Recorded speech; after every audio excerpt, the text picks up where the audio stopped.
ICICI bank ने अपने Q4 के नतीजे घोषित कर दिए हैं। चलिए देखते हैं कैसे रहे नतीजे, क्या रहेगा नतीजों का मार्केट के ऊपर इम्पैक्ट। साथ में इस पर भी बात करेंगे कि हमें कल के दिन क्या स्ट्रेटेजी अपनानी है। नमस्कार दोस्तों, मेरा नाम है पारस, आप देख रहे हैं डिट्स एंड डाटा। चलिए शुरू करते हैं। शुरू करने से पहले आपको बता देता हूँ, आईसीआईसीआई बैंक ने 11 रुपये का डिविडेंड का ऐलान किया है, तो आप लंबे टाइम तक इसे होल्ड करने का भी फैसला ले सकते हैं अगर कल के दिन अगर आप नतीजों के साथ आपका नुकसान भी हो गया तो। अब मेन बात पे आते हैं, क्योंकि अब हमने रिवेन्यू का कंपैरिजन करना है। सबसे पहले जैसा कि आपको पता ही है, हर वीडियो में मैं आपको तरीके से बताता हूँ नतीजों के बारे में कि क्या कैसे काम करते हैं नतीजे और किस तरह से आपको एक्शन दिखेगा या नहीं। तो सबसे पहले हम ईयरली बेसिस पर कंपैरिजन करेंगे। 7,782 करोड़ रुपए के ऊपर 8,210 करोड़ रुपए का कंपनी का ये रिवेन्यू नहीं है। असल में मैं आपको क्लियर कर देता हूँ, इनकम ऑन इन्वेस्टमेंट है ये वाली जो थी। जो नेट अदर इनकम और टोटल इनकम अगर हम बात करें तो आप यहाँ पे देखेंगे, क्योंकि बैंकिंग का इकलौता ऐसा सेक्टर है जहाँ पे जो नतीजे आते हैं वो अलग तरीके से पढ़ने पड़ते हैं। वहाँ पे कई चीज़ें होती हैं, जैसे आप यहाँ पे देखेंगे इंटरेस्ट अर्न। तो इंटरेस्ट अर्न मतलब कि एक तरीके से इनकम अर्न, इनकम कहाँ से आई, तो इनकम यहाँ से आई, ABCD इन चारों जगह से जो इनकम आई तो वह टोटल इनकम में काउंट हुई। तो आप यहाँ पे देखेंगे 43,597 करोड़ रुपए के ऊपर 49,690 करोड़ रुपए का कंपनी ने रिवेन्यू जनरेट किया है। और इस साल मतलब कि पिछले साल के मुकाबले इस साल बढ़त देखने को मिली है। कितनी देखने को मिली है? सिर्फ और सिर्फ हमें लगभग 10% की बढ़त देखने को मिली है। ज़्यादा नहीं देखने को मिली है, 10% की देखने को मिली है।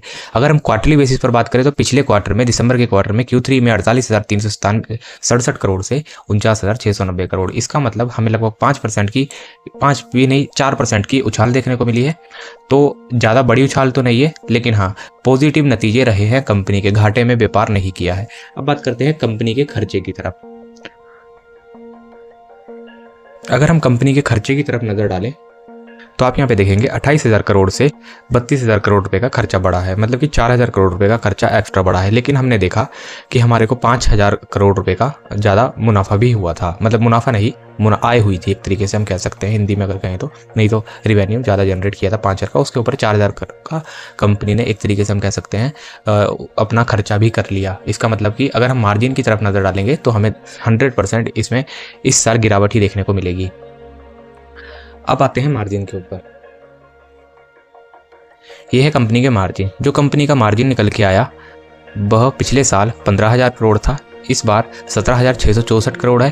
क्योंकि इस बार कंपनी ने खर्चा ज़्यादा किया तो ये 18 या 19,000 भी हो सकता था, लेकिन इस बार कंपनी के खर्चे ज़्यादा होने की वजह से ज़्यादा बढ़त नहीं देखने को मिली। जैसा कि आपने देखा 43,000 करोड़ के ऊपर लगभग 50,000 करोड़ रुपए का कंपनी का रिवेन्यू जनरेट हुआ, जहाँ पे हमने लगभग 6,000 रुपये 7,000 रुपये की बढ़त देखी।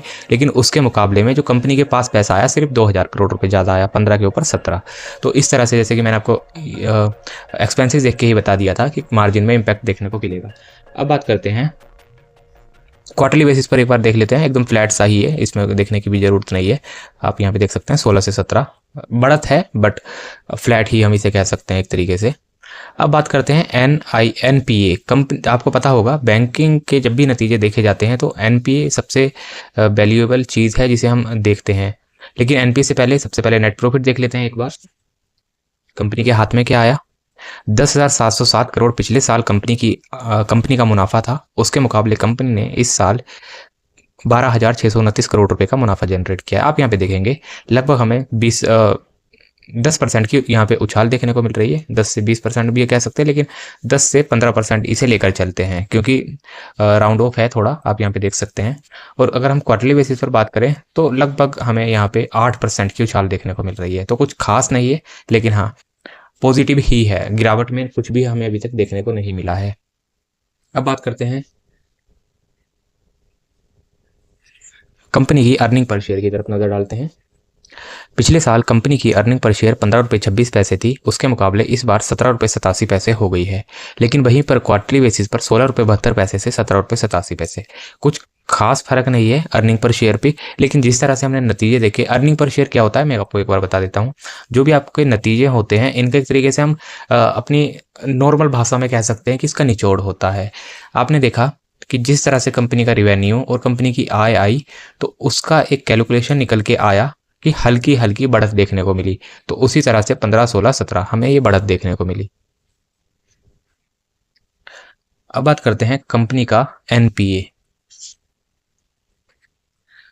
एनपीए में नेट परफॉर्मिंग एसेट आप यहाँ पे देखेंगे, अगर हम ग्रोथ की बात करें तो 2%, 2.16% से 1.67% ही रह गया है। आपने यहाँ पे देखा हमें अच्छी खासी नेट एनपीए में गिरावट देखने को मिली।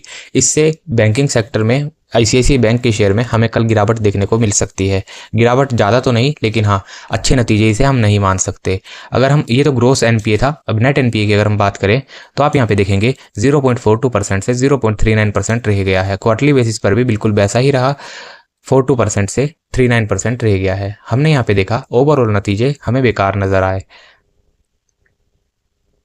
आप यहाँ पे देखेंगे नेटवर्थ तो बढ़ के आई है कंपनी की। हमने नेटवर्थ यहाँ पे इसीलिए बढ़ी हुई देख रहे हैं क्योंकि कंपनी की रेवेन्यू प्लस मुनाफा, जिसे हम कह सकते हैं आय प्लस मुनाफा, उसमें हमें बढ़त देखने को मिली है। इसीलिए इनकी नेटवर्थ भी बढ़ी है क्योंकि कंपनी के पास पैसा आया, कैश इनफ्लो आता रहा। डेब्ट टू इक्विटी रेशियो आप यहाँ पे देख सकते हैं 30 से। यहाँ पे तो गिरावट ऑब्वियस सी बात है होगी ही क्योंकि एनपीए में ही गिरावट है। तो ये थे हमारे नतीजे आईसीआईसीआई बैंक के। तो ओवरऑल नतीजे हमें देखने को मिले क्योंकि आय और बैंकिंग सेक्टर इकलौता सेक्टर है जहाँ पे हम आय और मुनाफे में कंपैरिजन करके नतीजों का एक तरीके से हम आउटपुट नहीं निकाल सकते, क्योंकि इसमें हमें कई चीज़ें देखनी पड़ती है और हमने कई चीज़ें देख के ये निष्कर्ष निकाला कि कंपनी के नतीजे बहुत ही ख़राब निकल के आए हैं। तो हमें अच्छी खासी गिरावट देखने को मिल सकती है कल के दिन। अब बात करते हैं स्टडी हमने 5% के टारगेट लेकर चलेंगे लो साइड में। अगर सपोज करो सुबह सुबह मार्केट में एक जंप देखने को मिला किसी कारण से या विदेशी कारणों से, ग्लोबल कारणों से, तो हम उसे सेल कर सकते हैं। 1-2% ऊपर होगा या आधा 1% नीचे होगा शेयर, तो उसे 5% के डाउन साइड के टारगेट के लिए बाय करके चल सकते हैं। इंट्राडे में लगभग अगर 5% के डाउन साइड जाता है तो आपको 25% तक की कमाई हो सकती है। तो ये थे नतीजे। एंट्री करने का सही समय होगा 9:25 से 9:30 के बीच में। वहाँ से हम बाय सेल करके चल सकते हैं, लेकिन स्टॉप लॉस जरूर लगाइए क्योंकि पता नहीं होता, ग्लोबल संकेतों के कारण कुछ भी हो सकता है। वैसे भी निफ्टी बैंक में तेजी है, इसलिए कुछ भी हो सकता है। अगर वीडियो पसंद आई हो तो बेल आइकन जरूर दबाइए। बेल आइकन दबाएंगे तभी आपको हर एक कंपनी के नतीजे इस चैनल पर मिलते रहेंगे। तो मिलते हैं नेक्स्ट वीडियो में। Take care.